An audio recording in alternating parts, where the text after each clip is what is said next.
तेलंगाना के वजीर टी श्रीनिवास यादव और मेयर गदवाल विजय लक्ष्मी ने मीडिया के नुमाइंदों के साथ खुली गाड़ी के जरिए एनटीआर मार्ग से टैंक बंड तक गणेश मूर्तियों के विसर्जन के इंतजामात का मुआयना किया। इस मौके पर इन्होंने मीडिया से बात करते हुए कहा कि बाज लोग गणेश विसर्जन को लेकर सियासत कर रहे हैं।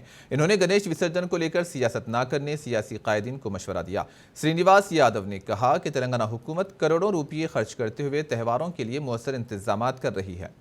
एनटीआर मार्ग और टैंक बंड पर 5वें रोज से गणेश विसर्जन का सिलसिला जारी है। 9 सितंबर को होने वाले गणेश विसर्जन के लिए भी इंतजामात तेजी से जारी हैं ताकि किसी को कोई तकलीफ ना पहुंचे। इन्होंने गणेश विसर्जन के ताल्लुक से फैलाई जाने वाली छोटी अफवाहों पर तवज्जो ना देने गणेश मुंतजिमीन पर और अवाम पर भी जोर दिया। బాధ్యత గల వ్యక్తులు ఎవరో ఏదో చెప్పింది అదే నమ్మి మనం మాట్లాడడం కానీ ఫీల్డ్లోకి ఎంటర్ కావడం కానీ కరెక్ట్ కాదు. మేమే హిందువులం అంటే మరి మేమే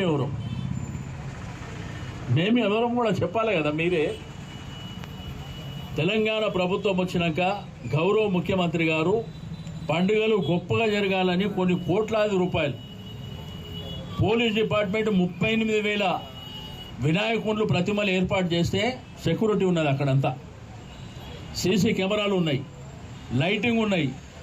మా శానిటేషన్ సిబ్బంది అయితే వాళ్ళ ముఖాలు 24 గంటలు పనిచేస్తున్నారు. అక్కడ 10,000 మంది వరకు పనిచేస్తారు.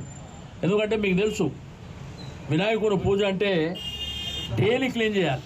మరి 3 షిఫ్టులు తీసుకొని ఈడ 100 మంది గజయితగాళ్ళు ఉన్నారు. ప్రతి క్రేన్ దగ్గర 14 మంది ఉన్నారు.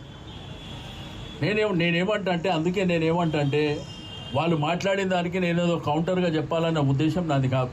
మరి అక్కడ చేసే